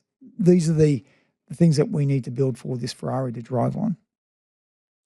There's another imperative that forces us to act really fast, and that's AI agents. So we're not going to be the only ones driving the Ferrari. If we were the only ones, okay, maybe you could wait. But the reality is everyone right now has got a type of a Jarvis on their phone, right? And with robotics humanoid robotics really moving forward, by the next decade, you're probably going to have one at home in a real form. So what if that agent is a bad actor? Or what if the agent becomes a double agent or a sleeper agent? You know, the damage that will cause on the road is, too bad to contemplate. So we need to issue identity to these agents. We also need to issue skills, credentials to these agents. Because if they're going to move in and drive the car, we need to know who or what it is and what it's capable of. Again, another reason why we need to build this ADEX out and fast. Because without it, it's going to be a bumpy ride. Now, let me go to the heart of it. And again, people conceptually know what a skills wallet is. People know what a digital ID is. But let's just do a bit more of a deep dive into the data exchange, the ADEX. Let's say what it is. It's Australia's version of Estonia's Crossroad. It's a secure interoperability layer. Participants are people, data holders, recipients, trust connectors, exchanges, and autonomous agents. And the core assertions are identity, attributes, licenses, credentials, and provenance. And these become the verifiable credentials with consent and the audible logs built in. That's what Estonia's got, and they've federated that model, so now Finland's doing it. Imagine if we could do something with New Zealand. So again, that Trans-Tasman partnership could really take us into that next level. In Estonia, they've said that this has produced a GDP dividend of 2%. Even if we do a crude analysis or a crude translation across to Australia of 2% GDP, and because we did our Crossroads, that is something in the magnitude of, what was the figure I came up with? NDIS is 44.3 billion.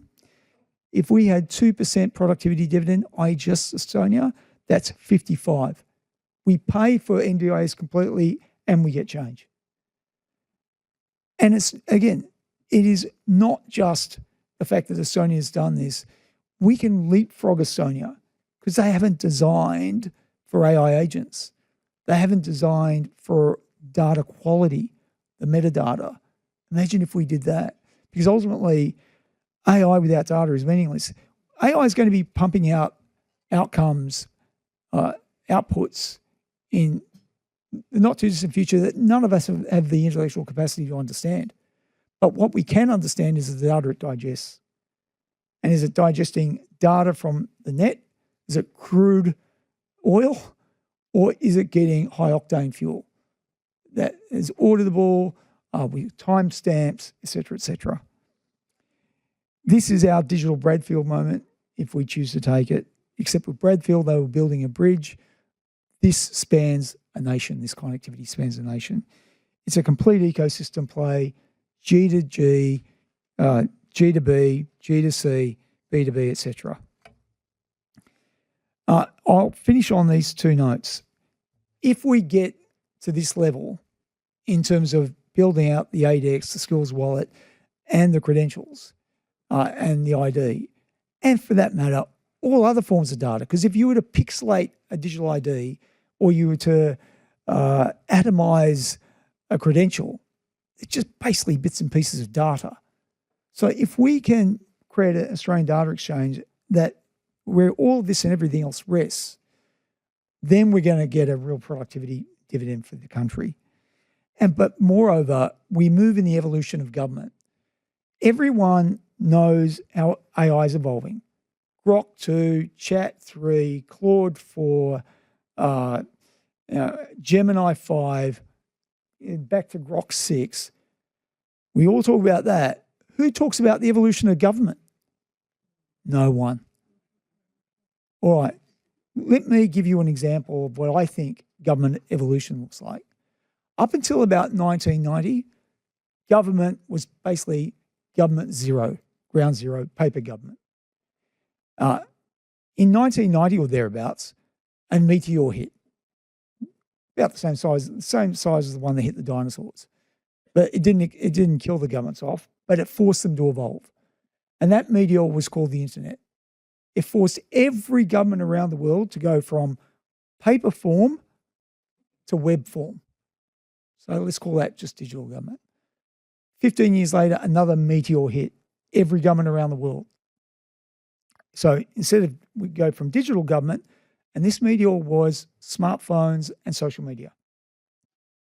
That government then said, all right, instead of doing web forms, just go out and just get a bit of data, we are now going to have lots of paper forms, lots of web forms, lots of apps, because every silo is going to have at least 2 or 3.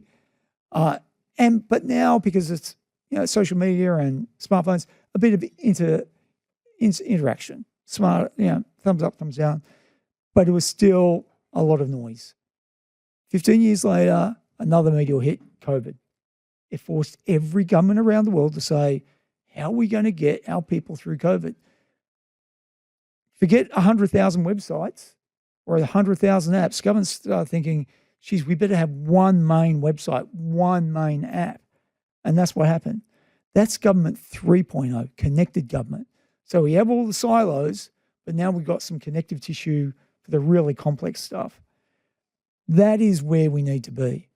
Because in another 15 years' time, i.e. 2035, we're going to have government 4.0. G4 is, again, mainstream agentic AI, augmented reality, 6G connectivity, the beginnings of some form of quantum probably, AGI in some capacity. It's just going to be a very different operating environment to where we are now. And we're nowhere near that. Most governments have slumped back to G2. So, creating an ADEX brings us up to that G3 maturity really, really fast. So I'll conclude with this. We do have an opportunity. And I have been really fortunate beyond measure.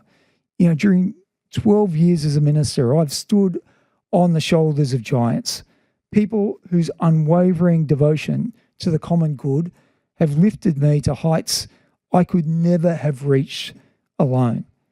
And from that privileged and very rare vantage point, I could see where the blue skies are and where the storm clouds were brewing. And what follows now are my reflections from my lived experience, and they are offered with the deepest respect for those who made it possible for me. Firstly, I really believe that one truth stands out. Technology gives us the chance to build a fairer society, faster than anything before. Literally modern miracles at speed en masse.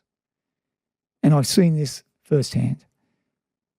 The other thing is that technology matters, but what matters more is what we choose to carry on it and who we choose to serve. So we have a choice. The horizon will be fast and it will be unpredictable. AI will accelerate it, robotics will amplify it, shocks will come without warning. In that world, governments face a fork in the road.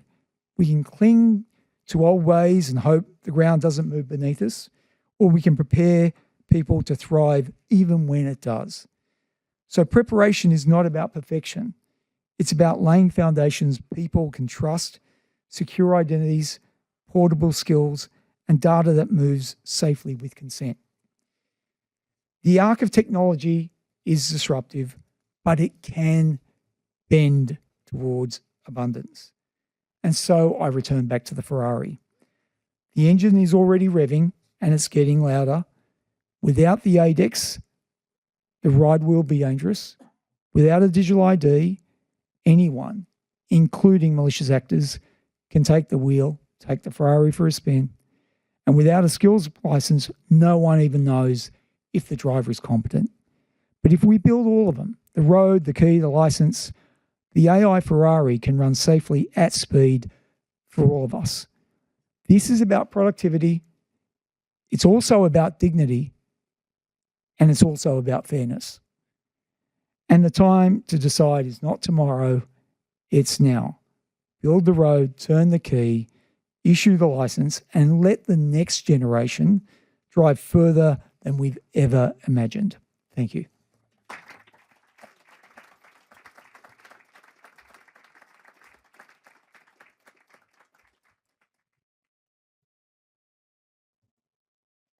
Very gingerly stood up then. I don't know if anybody remembers, and I have to do it because I have to say it. The last time I heard Victor present was at the New South Wales Parliament House, and it was an AII event, and I was trying to sneak out because I had to go to a Pearcey board meeting, and I tripped over the AV there, and I flew into a Salesforce banner. It went, whoop, and I sat up and went, I'm fine. And so that's why I've always been good. And this year I'm not using a walking stick, so I'm getting better. But I can't help myself in the fact of that I have to overshare. And so if I'm embarrassed, hopefully it makes you all feel fine when you do fall down the stairs one day. So thank you so much. And I, having been a, public sector innovator and working with Nick Rees and teaching at Melbourne Uni and looking, actually, there are opportunities for public sector innovation, but then working in government, find how hard that is. But it is when we work across these different sectors, it's wonderful that you're coming out now and sharing your experience with other countries, and love to have a chat with you about the World Bank and the work it's been doing.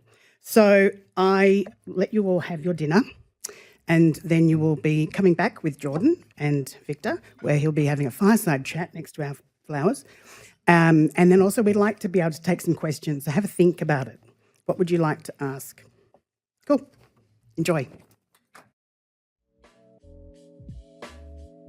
Good evening, everybody. I can see that there's no way keeping you all quiet, and I hope that means you're actually planning what questions you're going to ask Victor. So I would like to invite Jordan and Victor to come to the stage. And as I said, he'll be running a fireside chat and hopefully picking up some of those themes. That was a great deal of things to be considering. I'm sure there's some ideas that really sparked your interest. So we'll have a mic wandering around the room when we come to that point.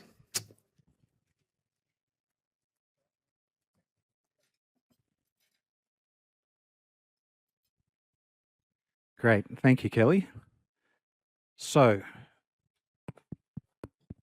I prepared a few questions. Hopefully they're ones that Victor can take somewhere interesting, because I like to leave lots of room. But like Kelly said, please think of what you'd like to ask Victor. And as soon as I've gone through my questions, or even if I don't get through them all, we're going to come out to you. So you cover quite a lot in your oration, and that's really good. I'm sure there will be a lot of questions. Your vision for ADEX is very exciting. This vision of an Australian data exchange. And as you said, and I want to emphasise, it's not optimistic, it's necessary. Many of our day-to-day digital interactions, though, are with foreign-owned enterprises and using foreign technologies. Solutions that would prefer to impose on us their imported standards and processes rather than allowing our small market to dictate how we work or want to work. So what do you see as the path to a successful ADEX, and how it can drive both comparative and competitive advantage for us? Well, again, Estonia's done it. Singapore's done it. They have foreign entities trading with them. India's the most recent place that's done it. They've got the Aadhaar India stack at 1.4 billion. Because of that, they've got hundreds of millions of women now using microfinancing that would previously be sheer poverty. Like, this is a scale of transformation available if we go down this path. It's not like no one's ever done this before. They've done it, and with great success. Estonia, I was looking for a massive data breach against Estonia. No, in the 20 odd years I've had it, not one significant data breach. How much money are we throwing away when businesses get attacked, individuals get attacked? When people that are vulnerable get attacked and they can't afford it. It's only getting worse. It is getting worse. So we need to create that data exchange. We need to make it a gated community. Again, when I mean gated, you want to come in via a digital ID. That way, if you're malicious or if you're bad, we'll find you pretty fast. Because at the moment, it's Rafferty's rules. Like, the enforcement agencies are really, really struggling to keep up. All right. So, skipping around, you referred to hysteresis, and I'm sure the engineers and scientists in the audience are all familiar with the hysteresis loop as a fundamental model. But a key parameter of hysteresis is time, which you referred to. And you've repeatedly emphasised the urgency for action. So time and again, Australia has demonstrated a great skill for missing value inflection opportunities by being either too slow or aiming too low. What do you propose is required to succeed this time? And I would suggest to get back to the Australia of the last century, one that had a vibrant and complex economy and a habit of acting quickly at the forefront, as happened with Trevor Pearcey a very long time ago. Oh, it takes will at the end of the day. And because I was at that productivity roundtable in Canberra last week, I think it was now, and look, there was a genuine desire by the government to lift the productivity. That was not rhetoric. That was genuine. And there were a lot of good ideas that came out of that. At the heart of your question is delivery. Because look, most politicians want to do the right thing and leave the world a better place. But again, most get stuck on delivery. That's the hardest thing. I'm CEO I set up a thing called the Future Government Institute. In a future government, in Government 3.0, Government G3, it needs to be fundamentally reorganised. And what I mean by that is, if you look at the private sector, you've got a CEO, a CFO, and a let's call it XO, Chief Experience Officer, or COO, or CIO, whatever it is, right? That third C-suite. Let's call it the person that's focused on data, IT, experience, that third wheel. In government, we've only got two. We've only got a CEO, Premier Prime Minister, and a CFO, Treasurer. So that means all of the planets, health, education, Jupiter, the whole lot, they evolve and revolve around money and authority, because they are the two sources of power. And we all go up there and genuflect to those two sources. We need that CXO, because that person would then say, no, you silos do your own thing.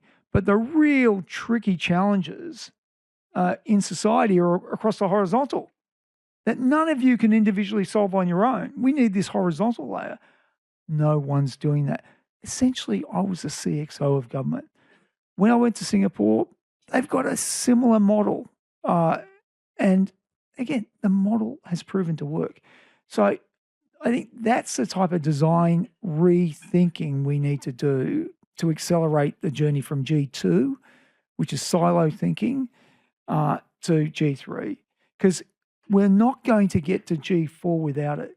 And if we think we've got problems now, government's already behind. It's not even going to be in the game next decade in terms of complex service delivery. And what happens then?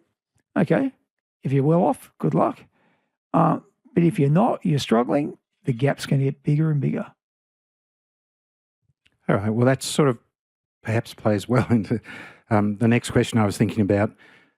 So you painted this picture of a world where we can make things get better. Yeah, things definitely. are better for people, greater social equity, where individuals are the ones who matter. And one would argue that that's a long-standing core value of Australia that differentiates Australia from many countries and cultures. The egalitarianism of this great country, yes. But over the last few decades, and with a massive boost during COVID, we've imported the American habit of distrust, and particularly distrusting government. Yeah. A distrust that's rapidly eroding that bedrock of Australian culture. And certainly that trust is both essential to your vision and I would suggest a necessary outcome of success of the vision that you've given us. But what do you propose to get enough of that trust back? And you alluded to it, some of it with your digital driver's license experience, but how do we as a community, it's not just about government, how do we as a community get back to being able to trust ourselves to take these leaps forward? Well, again, that comes down to leadership, and the way to do this is, as they say, one slice at a time. You can pilot these things out every day. Australians are using cryptography to exchange extraordinary wealth through the banking system, and we've already got wallets. We're using it. Mm-hmm. Why don't we simply architect that out? And so it's not just money. It's data. Because what's money? Again, you atomize all these things that we talk about. It just comes down to bits and pieces of data. So, Australians are used to it. They're doing it. Right? We say to the banks and telco, all right, let's do a pilot with a real estate agent. What are you swapping over? I need to rent a house. Okay, well, how much? What are you giving them? Your driver's license, your passport every time you rent it? You don't need to have all that, these credentials. All you need are, attestations, data points, essentially. I am a resident of Victoria. You don't need to know my date of birth. You're not doing an astrology read for me. I'm above the age of 18. Again, we do this well, and we provide much more privacy, much more security, profoundly better service delivery. So I think, we got to say, to the government's credit, you want to talk about productivity? Here is 2% on the table right now. India's got 2 to 5% out of the other half of the India stack. Estonia's got 2. Let's call it a lazy 2, and you pay the NDIS. And here's a little platform, and we can do pilots and do it fast, get the confidence up, and before you know it, you're at 85% adoption and 93% satisfaction scores. And everyone's saying, well done. Craig, it's that easy, okay? It's that easy. All right, who's got a question? I'm an optimist. One there, and there's one up the front, and there's more to come. Please. Thank you. Thanks for letting me ask a question. So my name's Rita Arrigo. Hi, Rita. Hi, I'm from the National AI Centre. Big fan of you, Victor, because I've been working in government, selling to government, and now I work for the government. There's a lot to learn when you work for the government, and you learn about, their strategies and being in technology your whole life. But I'm really curious. Your vision is so exciting, and I think the National AI Centre could do amazing stuff around that. And I want to know, what is your vision for what the National AI Centre could achieve? This is better than ChatGPT. Well, again, I don't think we get the productivity dividends, the prosperity that we need in this great land of ours unless we're using tech, in brackets, the Ferrari that everyone's talking about. So I did a post recently about AI and just a real dumb idea about having what do I call it? The AI innovation dashboard, right? And the reason being is because I go to a lot of governments around the world, and I've been fortunate that governments open the door to me because they want to know I've got those two killer stats, 85% and 93%, right? They say, how did you do that? So they will entertain me and talk to me. But I'm finding out, particularly from a lot of the vendors, they're saying, Victor, in this great country, our government adoption of AI is really suboptimal. And I think a lot of that has to do with Robodebt. And the reason I put it down to that is Robodebt had zero to do with AI. Zero. It was a catastrophic failure of human character. And then a couple of buttons press, poor oversight, and bingo, vulnerable people were hurt, right? But what it caused was this long shadow over the public service saying, oh my God, I could be in the dock if I do anything wrong. Like, they were already conservative, the public service, already risk averse. This has really put them back. So, this is where the AI Centre could really start stimulating ideas and celebrating people that, using AI responsibly. So, again, this really simple idea, but sometimes some of the better ideas are simple ones. I said, all right, what we should do is have an AI innovation dashboard. Every department, if you're using AI, this is what I want you to do. Publish it. I'll do a Google Forms right now and I'll publish it. All you need to do, so it's not going to cost me much. We're not building a big tech stack out of this. This is what you do. You tell me your department name, your jurisdiction, how you're using AI. It could be to early detection of sepsis, like we're doing in New South Wales. What you're trying to achieve and the results achieved. Because we're using AI, we've now got 30% sepsis detected earlier, which means 400 people less in hospital, yada, yada, yada. We're saving lives, more beds, and it's been assured by this. Whether it's the AI assurance framework, whether it's Ian Opperman, i.e. somebody has looked over it. Right. Now imagine if we rolled that across the country. We'd have a look at all the different departments. And then we'd start saying, now, who's using AI? And more importantly, who's not? And why not?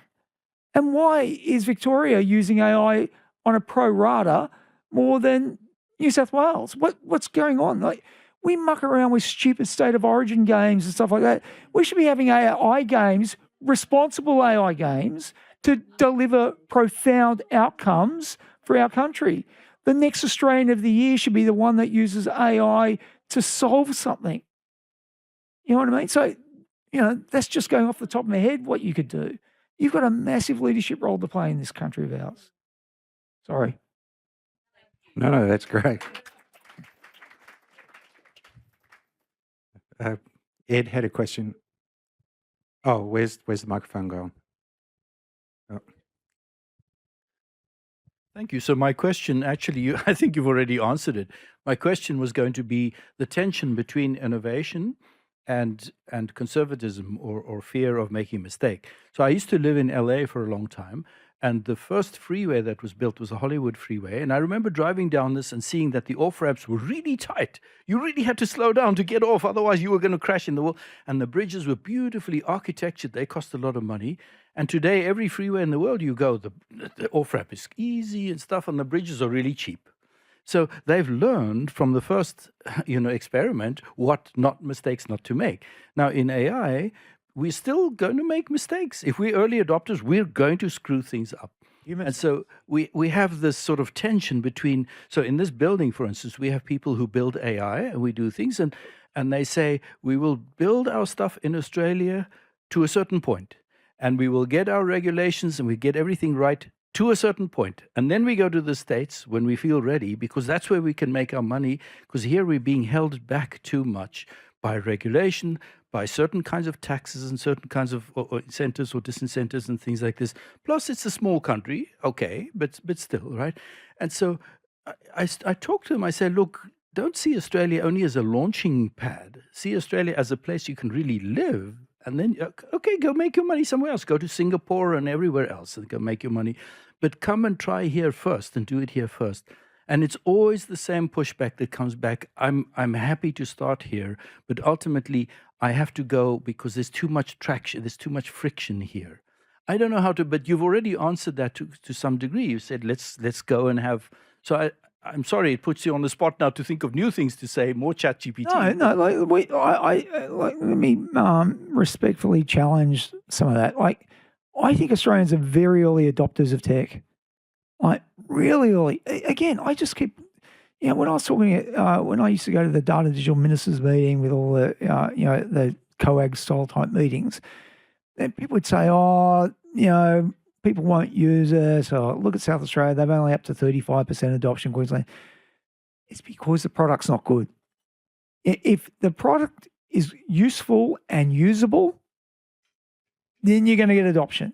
And don't tell me in New South Wales, they've got 3 heads and everybody else has got 1. Like, we're all Australians, right? We live under the same beautiful sun. So, if we've got that level of adoption at that pace, it means we are prepared to adopt when the service is good and it makes a meaningful contribution. So I do think we can adopt. And a lot of companies come here to use us as a test bed. Now, sure, we don't have the scale, of America or Asia, but government is generally the elephant in the room. Like, government is 30%, circa 30% of GDP of spend when you add it all up. And government can be 3 types of elephants. It can be a really bad elephant that runs amok and stampedes and tramples all over you.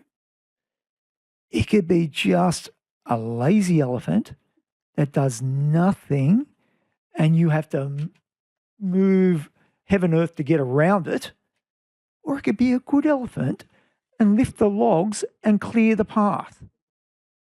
We need government to be the good elephant. And that way, we can then spawn all of this innovation at speed, not just in the private sector, but right throughout that economy. Because when governments play in the economy at 30%, they're not throwing little pebbles into the productivity ponds. They are throwing rocks that cause really big ripples. So again, we've got to get government to elevate its evolution to G3 type thinking, and then we answer your question. Very good. Let's have one more. Thank you, Victor. I'm in Adrian Pearson, the School of Computing Information Systems here at the University of Melbourne. I think your last point there follows on to my question, which is, should AI and new technologies like that, be it blockchain or crypto or other things, where should they be in government? And one question, and you may have read some of this dialogue, perhaps some of these technologies are better suited in Premier and Cabinet than they are in the Department of Jobs and Technology. And maybe we need to be, and coming back to the elephant metaphor, maybe we need to be thinking of the infrastructure elephant more than the regulation or the challenge. So have you, Yeah, I've had a lot of deep thought about this. So you're talking about a MOG, machinery government question. Yeah, in my genuine opinion, and this is based on 12 years in the machine, you need that third son. You need, like, the Premier has got too much on his or her plate. If that's not the case, then why wouldn't they have Treasury as well? You know what I mean? They delegate Treasury because it's such a big job. They need to have that CXO to do this stuff, the horizontal lifting, because the Premier should be there at the front, for the whole ship, the CEO. And the other thing point I'd make to that is every government, forget, premiers or ministers or prime minister, whatever, every government is run by committee. People may not know that, but it's the truth. There are two very powerful committees. One is called Cabinet. The Premier or the Prime Minister chairs that, right? But basically, you do not get a green light or a red light unless you go through Cabinet. The other most powerful committee is ERC, Expenditure Review Committee, Finance Committee, i.e. the money. So you can have a green light, but if you have no money, the car's not moving. It's just an idea. So you need to go and beg the Treasurer for money. The Treasurer's got the committee. I had a committee. I was only ranked number 12 of all the ministers. But in essence, I was the third most powerful because I had a committee. And instead of me going to the ministers and saying, oh, please, Minister, please, in the corridor, please support me on this, please do this, please, I'll get my cause to speak to your cause and I'll see you in 6 months' time. No. I'm convening my committee. You come to me. And you know who's on my committee? The Premier and the Treasurer. That's the type of MOG change you need to get things done. Otherwise, the machine doesn't work. And I can prove it to you because it doesn't work. Very good. One last question, Noodles. Scary. They've given me a microphone. Hi, Noodles. So I'm going to work with your car analogy throughout this. You can tell I love my metaphors. So yeah, okay. I was calling the finish line at the Australian Rally Championship 2 weekends ago. Oh, wow. Gravel rally. And yes, tech person, but I put the headphones on. So my question for you, on a gravel road, what would your ultimate car be? Because it would not be a Ferrari. That would be very, very dead very, very quickly. What would your ultimate car be on that tricky surface? Is this a trick question or a legit question? Legit question. What would your ultimate drive be on a gravel road? I'd have to be a 4-wheel drive, wouldn't it? What would I drive? My first car, I wouldn't. No, I would. For nostalgia, a Suzuki Sierra. Oh, good call. My first car. Okay. A little Suzuki Sierra. She was so good to me. Okay. She was cute. Yeah. So if anyone's wondering, the Victorian champion, well, the Australian Rally Championship, the Victorian round, was won by a Kiwi. Oh, yeah. What type of car? Now you've got me. I think it was a Swift. Oh, yeah. But the team that came second and third, brother and sister pair, Neil Bates's kids, Lewis and Harry, in a 3-cylinder Toyota Yaris. Oh, yeah. Go the Yaris. Go the Yaris. Excellent. Well, for what it's worth, my first car was a Suzuki Sierra. So. Oh, wow. Oh, yeah. So if you'd all join me, please, and thanks, Chris. I know there are more questions. I'm sorry, we just don't have any more time. But perhaps during the networking, you can come up and ask Victor. I'm sure he'd be happy to speak with you. So thank you very much, and just a little appreciation. Oh, thanks very much. So hopefully you'll enjoy that. Oh, lovely. Oh, yum. Okay, all right. Thank you. Thank you.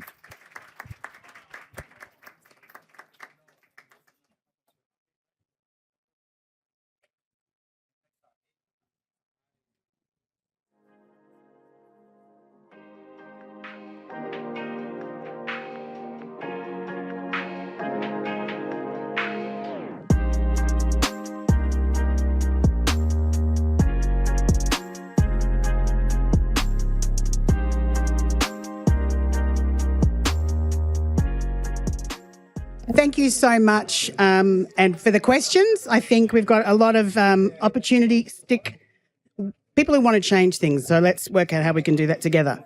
So before we do break for that networking, I wanted to invite Wayne Fitzsimmons up to close the event.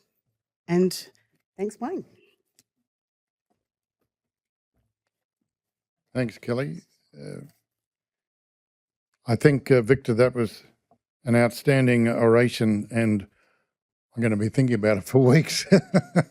And I can't wait for it to be mounted up on our website so we can digest it. But thank you. It's a lot of work put into that, and I think that provides a lot of thought leadership that this country needs, and we need to get on with acting, because AI has got a lot of potential, but it isn't adopted yet. We're down the path, so thank you. So before I thank many people who have made tonight's event a success, I would like to highlight another thought leadership activity that the Pearcey Foundation has been driving, and we've referred to it a little bit this evening, called Australia 4. And this is something of an obsession of mine, if you don't mind.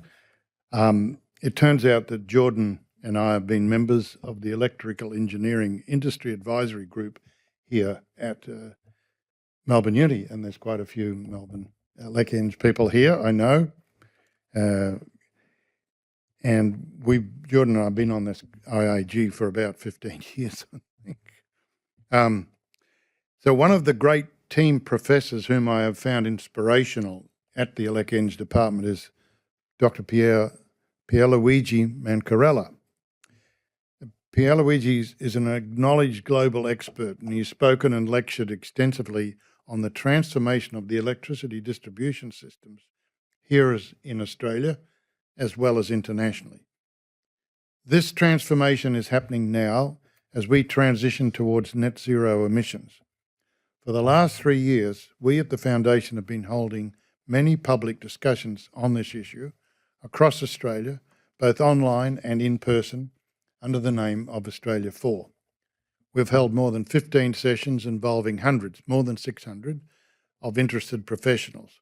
We examined this transformation process through a digital and data lens, which is smack what Victor's talking about, while ensuring that the consumer, be they individual households or industrial users, are the focus of the outcome, i.e. their agency is front and centre.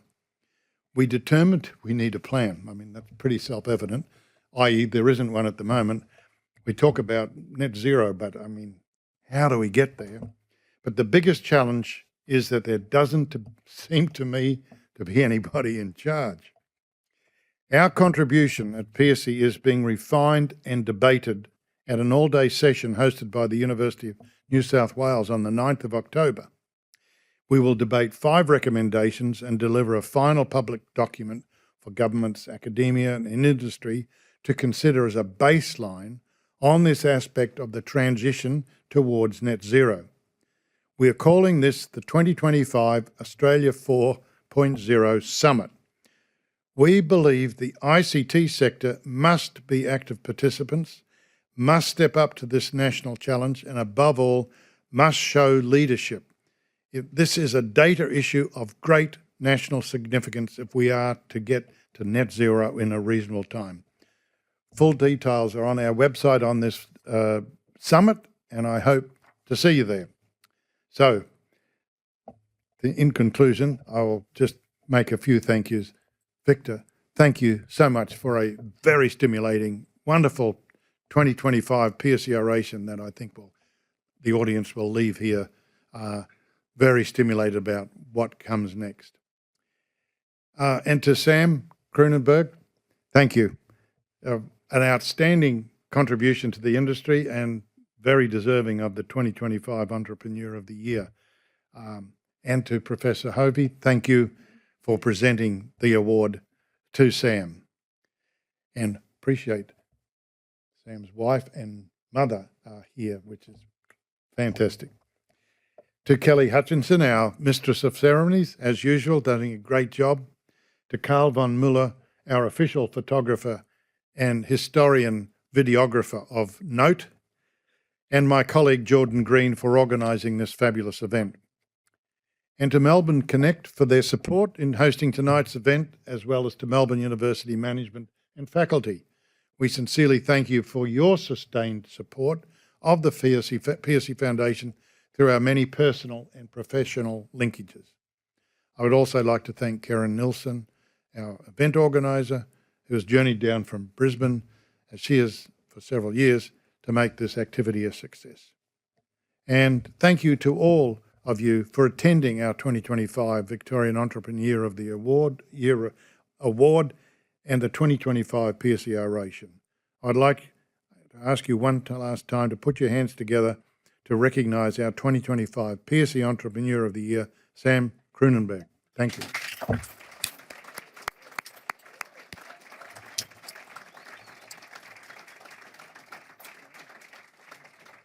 And now, the evening is yours. Please enjoy the networking. Thank you very much.